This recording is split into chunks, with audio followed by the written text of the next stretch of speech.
beaucoup de métiers vont changer, beaucoup de métiers vont disparaître. Et malheureusement, la discussion que nous avions eue, on se disait dans la salle, mais enfin, nous sommes des initiés et les autres. Est-ce qu'on peut partager ces discussions de manière un peu plus large? Et Afrique Talent était le cadre, on dirait, approprié pour lancer de cette série, où nous n'allons pas avoir forcément tous les secrets de réussite, mais au moins les grandes tendances que les secteurs dans lesquels ces CEO performent, nous allons connaître, en termes d'évolution et aussi de compétences.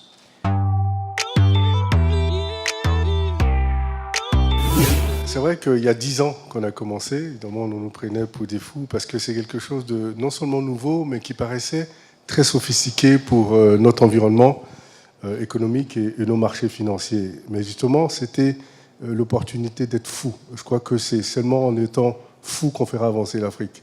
Et donc nous avons créé cette agence, nous avons défié tous ceux qui pensaient qu'on allait échouer, parce qu'on a constaté que le marché avait besoin d'avoir un outil qui permettait justement de créer une sorte de crédibilisation, crédibiliser l'environnement. Parce que le rôle d'une agence de notation financière, justement, si vous voulez, c'est d'évaluer la qualité de crédit des emprunteurs.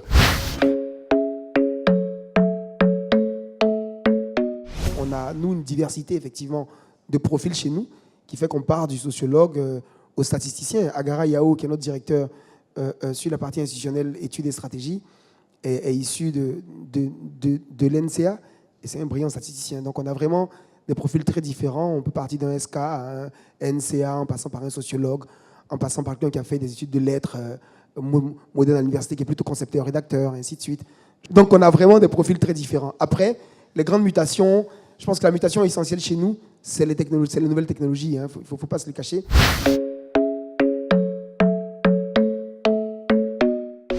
Dans les télécoms, ou anciennement télécoms, dans téléphonie, il y a l'écosystème d'inclusion financière qui devient intéressant. Les banques, dans leur chaîne de valeur, attendaient que les clients arrivent. Maintenant, il faut aller vers les clients. Il y a les économies africaines ont 80 à 90% des transactions qui se passent à l'informel. Les rendre visibles devient une opportunité télécom.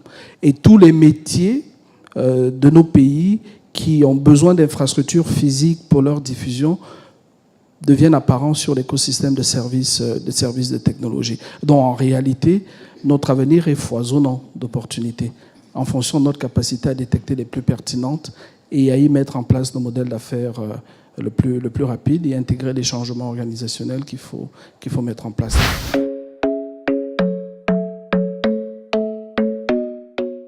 On nous fait manger parfois n'importe quoi. On a des problèmes terribles de malnutrition. On ne manque ni de terre, ni d'hommes. Et pourtant, alors, le métier de demain aurait dû déjà être celui d'aujourd'hui, parce que je ne peux pas m'empêcher parfois de penser qu'on fait tout pour qu'on ne le transforme pas. On fait tout pour qu'on continue à importer le riz. On pourrait le produire localement, mais on pourrait valoriser ce qui existe localement. Donc le métier de demain commence déjà aujourd'hui, aurait dû commencer hier. Quand on prend un pays comme la Côte d'Ivoire, où l'économie aujourd'hui repose sur les cultures des rentes, alors on nous dit que la Côte d'Ivoire est mal partie. Ce serait difficile de dire que la Côte d'Ivoire est mal partie, mais si elle continue, elle ne va pas aller loin. C'est tout. Elle ne va pas aller loin. Voilà. Oufouet a dit que la richesse de ce pays repose sur l'agriculture. Mais laquelle désormais? Celle qui nourrit ou pas? Tout le problème est là. Laquelle désormais?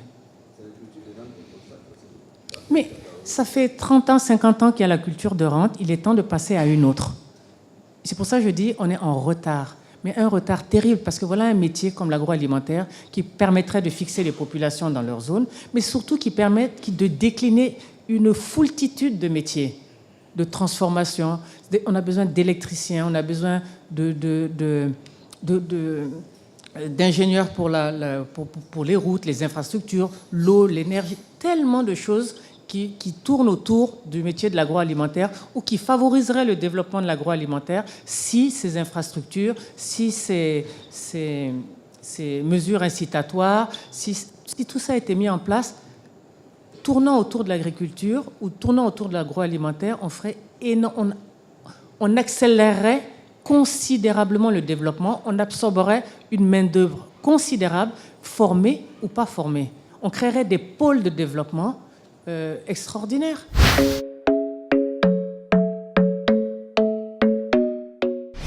Moi, je rêve, j'en ai déjà parlé avec mon ami Saliou Bakayoko, je rêve d'une plateforme multi-banque, multi-opérateur téléphonique où le client MTN qui a son compte bancaire à la BCC pourra, avec son téléphone, faire un transfert à sa mère qui a un compte Orange ou qui a un compte à la BACI. Ce n'est pas encore possible aujourd'hui, mais c'est tout à fait faisable. Ça existe dans d'autres pays. Nous en parlons au sein de notre association professionnelle, l'APB. Nous allons forcément en discuter avec les telcos. Et le maître mot, pour moi, c'est la complémentarité. Alors, c'est un métier qui demande des compétences, c'est vrai, en comptabilité, en finance, mais aussi et surtout une force mentale. Je crois qu'un de mes mentors, puisque je suis un ancien de la banque belgolaise, il y avait une banque d'affaires qui s'appelait African Merchant Bank, me disait, Serge, écoute, ce métier, il faut être en béton. Parce qu'in fine, vous recevez des coûts de tout le monde, votre client, les banques, l'administration, etc. Et malgré tout ça, vous devez arriver à dérisquer un projet et arriver à le faire sortir. Donc il faut beaucoup d'innovation et beaucoup de force mentale. Un architecte, un bon architecte, c'est quelqu'un qui a un profil complet. On est de bons techniciens, on est artistes, on est des managers, on est des chefs de projet, on est des chefs d'équipe, et nous sommes des pédagogues. Pédagogues parce qu'il faut expliquer. Il faut expliquer aux clients, il faut expliquer aux banques, mais ils ne nous écoutent pas, les banques. Il faut expliquer, faut expliquer aux prestataires, il faut expliquer tout le temps. Donc, il faut vraiment être complet. Un bon architecte, c'est quelqu'un qui a aussi une grande ouverture d'esprit, une grande rigueur, et pour finir, une solide culture générale. Ça, on l'oublie souvent, mais c'est important.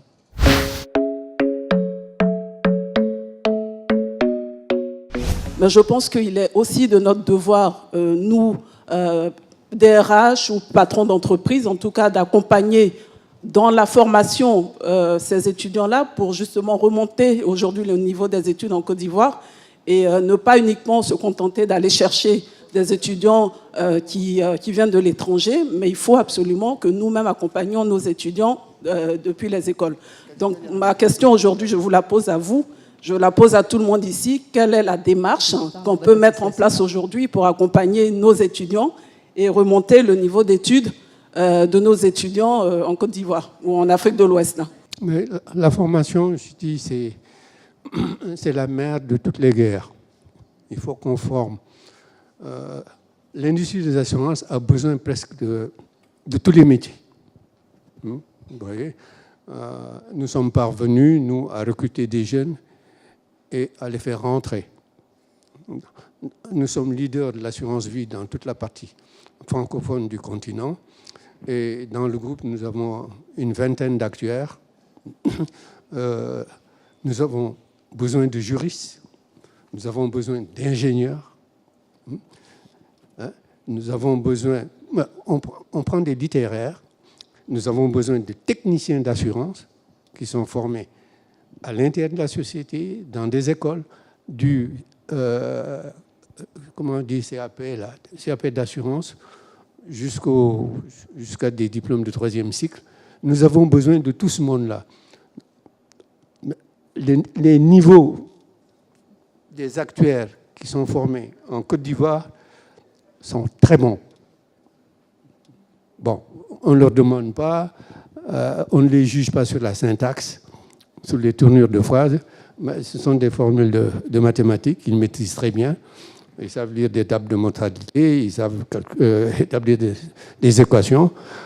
Vous avez Saliou, le directeur général de notre filiale, qui est actuaire de formation. Il a été formé en France, mais les actuaires qui sortent de l'école de Yaoundé sont de très, très bon niveau.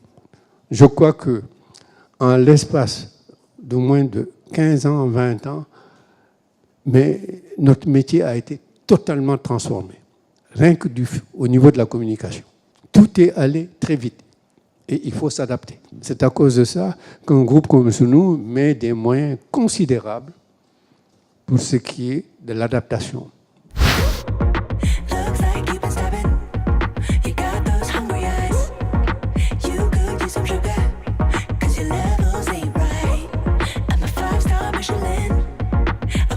Alors, en fait, le constat est simple, c'est que beaucoup de candidats, de cadres de diplômés, ne comprennent pas forcément les dynamiques des secteurs. Et quand on comprend les dynamiques des secteurs, on comprend mieux les métiers, les compétences, les postes qui seront proposés dans ces domaines-là. Donc l'idée, c'est d'offrir, quand on le pourra à chaque fois, un espace d'échange pour permettre justement aux décideurs d'expliquer quelles sont les tendances lourdes qui refaçonnent et redessinent leur secteur et les compétences qui seront recherchées. Vous savez, entre le moment où on est formé et où on sort de l'école, le marché évolue énormément. Donc c'est arriver à expliquer à ceux qui sont en activité ou ceux qui sont en cours de formation, soit les formations complémentaires qu'il faudrait qu'ils effectuent ou les carrières possibles qu'ils peuvent envisager dans les années qui suivent. Donc c'est vraiment très important, cette notion d'information qui vient des acteurs, parce qu'on ne raconte pas d'histoire, c'est vraiment ceux qui vivent les métiers qui peuvent expliquer le mieux les grandes tendances, les grands bouleversements que les secteurs vont connaître. Nous sommes à une sorte de croisée de chemin en termes de bouleversement des secteurs, des métiers, avec l'apparition des réseaux sociaux, les technologies qui se sophistiquent. Donc on va retrouver les technologies dans tous les secteurs. Ce qui a été présenté, l'agro, l'architecture, les finances, bref. On voit bien qu'il y a des convergences qui se font en termes de métiers. Donc la lecture ne peut plus se faire comme avant, c'est-à-dire de manière linéaire. On ne peut plus regarder l'architecture comme l'architecture, mais on voit bien que les immeubles intelligents intègrent les nouvelles technologies. On ne peut plus regarder les télécommunications comme juste un instrument pour téléphoner. On voit que la banque, l'activité financière rejoint la téléphonie. Donc vous voyez, il y a tellement d'interconnexions que si on ne fait pas la lecture un peu sophistiquée, un peu croisée des domaines, des métiers, eh ben, on ne peut pas valablement se positionner dans le monde de demain. Et juste deux statistiques que j'aime bien donner ces derniers temps, c'est qu'on estime que 85% des métiers qui vont exister dans les 20 prochaines années, personne ne les connaît. C'est énorme.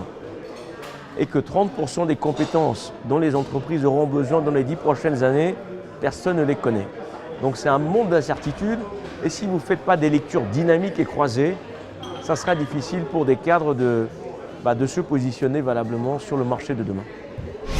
Mes impressions sont plus que positives parce que ce n'est pas souvent que l'on donne l'occasion à un chef d'entreprise d'expliquer à des futurs recrues ce qu'on attend d'elles et quelles sont les compétences que l'on recherche, quelles sont les qualités requises et ce qu'on ne veut surtout pas. L'objectif de l'événement, c'est de mettre le jeune diplômé ou celui qui est en quête de travail face à un patron d'entreprise.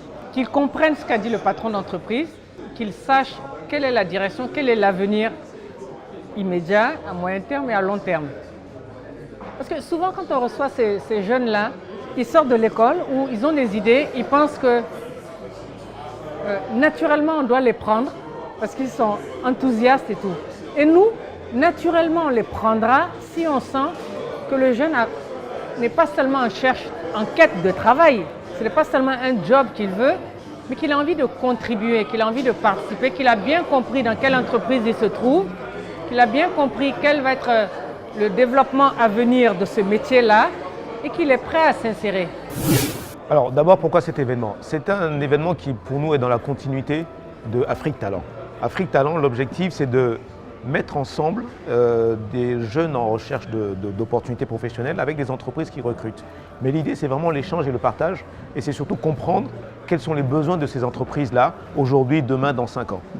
Donc dans la continuation de cette dynamique, il était intéressant d'avoir des patrons d'entreprises, je dirais même des patrons d'industrie, qui viennent expliquer à ce parterre de participants quel est leur parcours d'abord et surtout quelles sont les mutations qu'ils vont sentir dans leur secteur d'activité demain, dans 5 ans et dans 10 ans. Et c'est très intéressant parce que ça permet vraiment à ceux qui sont encore à une croisée des chemins dans leur parcours professionnel de se dire, demain, effectivement, je suis dans les assurances, mais je ne vais plus être un assureur comme on était il y a 5 ans, mais plutôt quelqu'un qui va asseoir son activité sur des nouvelles technologies, sur des changements complètement transitoires. Et c'était ça l'intérêt d'avoir ce parterre-là. En plus, c'est une discussion, c'est un échange, c'est un format complètement différent qui permet vraiment d'avoir une vraie connexion entre les speakers, entre guillemets, et puis les participants, les gens qui sont dans la salle. Donc c'est vraiment un espace d'échange toujours. On est conscient que l'échange est quelque chose de très important et d'essentiel dans l'apprentissage. On a trop cloisonné les mondes et les patrons d'entreprise sont d'un côté, les cadres d'un autre côté, et puis ceux qui sont en recherche d'emploi, quasiment, eux, ils sont nulle part parce que personne ne leur parle.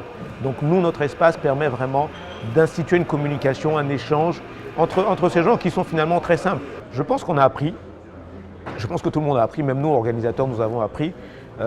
L'idée, c'est que on ne va pas, bien sûr, chambouler complètement la perspective des participants, mais c'est au moins de commencer à communiquer, de comprendre un petit peu quelles sont les dynamiques, quelles sont les perspectives. On a beaucoup appris, par exemple, avec le DG de MTN, qui nous a ouvert l'esprit sur ce que sera la téléphonie de demain. Ça ne sera plus simplement de la voix, et c'est déjà plus de la voix, mais ça sera plein de services, et la téléphonie sera une passerelle. C'est une très bonne opportunité Afrique Talent cette année. Je suis Philippe Olivier Combé, je suis du cabinet Master Coach. Nous sommes coach effectivement sur Afrique Talent. Meet des CEO, c'est vraiment la rencontre des leaders, des chefs d'entreprise et qui viennent devant ces jeunesses, qui parlent un peu de leur parcours, qui parlent de tout ce qui est évolution dans le contexte du travail aujourd'hui. Moi, je trouve que c'est aussi quelque chose qui fait donner une autre dimension à Afrique Talent. Et je souhaite bon vent à cette structure, Afrique Search. Et puis, je demanderai vraiment à la jeunesse qui est en train de regarder sûrement ce passage à s'engager, à ne pas avoir peur, parce que ce n'est pas dans la timidité qu'on se fait vendre. C'est vraiment en croyant en soi, toujours disponible et surtout en se renseignant. On ne va pas dans une entreprise les bras ballants parce qu'on a un CV, parce qu'on a des diplômes. Non, il faut se renseigner, il faut savoir le domaine d'activité de l'entreprise avant de s'engager et faire cette recherche déjà et savoir se positionner dans l'entreprise déjà comme employé, hein, quelqu'un qui apporte un plus, parce qu'on n'embauche pas quelqu'un parce qu'on a pitié de la personne, on embauche quelqu'un parce qu'on a besoin de cette personne qui va apporter un plus, une plus-value à l'entreprise. Et c'est vraiment ce que je vais dire peut-être à la jeunesse qui nous regarde, à ceux qui veulent vraiment s'engager, qui veulent avoir du travail. Et avec Afrique Talent, je suis sûr que voilà, la jeunesse gagne. Hein, c'est toute la communauté africaine qui gagne.